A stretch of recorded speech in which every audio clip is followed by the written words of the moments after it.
po ang ating pahayag patungkol sa pangyayari sa Senado kagabi. Mga bandang alas 4 ng hapon kahapon, May 13, nagsagawa ng live stream si Senator Bato de la Rosa sa kanyang official Facebook account na umunoy aarestuhin siya. Sinundan ito ng mensahe ni Office of the Sergeant at Arms, Retired Police Major General Mau Aplasca sa media na may aarestuhin sa Senado.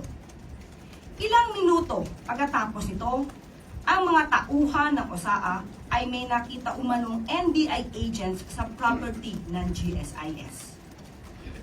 Ang Senate ay umuukupa sa ilang bahagi ng GSIS property. Isang bridge ang nag-uugnay sa opisina ng GSIS at opisina ng Senado. Ang susi upang mabuksan ang pintuan mula sa Senate papunta sa bridge na konektado sa GSIS ay hawak ng OSAA o Senado.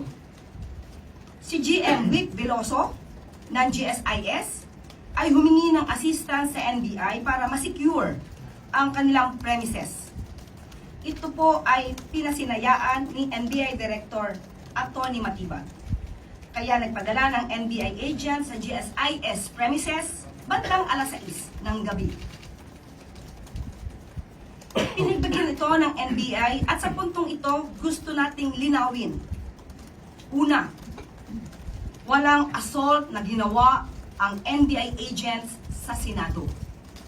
At pangalawa, walang operasyon ang NBI o PNP na arestuhin si Senator Bato. Pero bago nito, noong nakita ng OSAA na mayroong NBI agent sa GSIS, katabi ng Blue Guard, nakita na agad na naka-gear up ang OSAA. Nag-vest at naganda sa isang operasyon.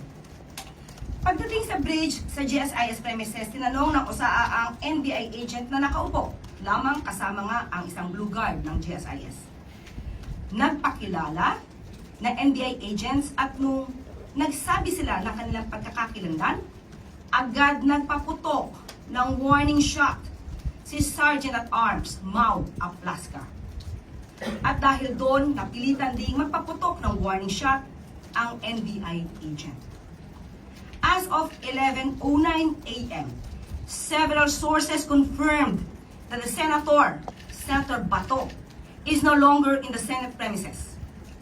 But we are still getting official confirmation on the report.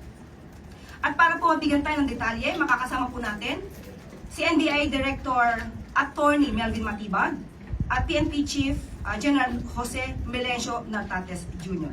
For the most trusted source of news and information, visit our website at www.bomboradio.com. Follow us on Bombo Radio mobile app, Facebook, YouTube, TikTok, and X, formerly Twitter. Like, share, and stay connected. Anytime, anywhere.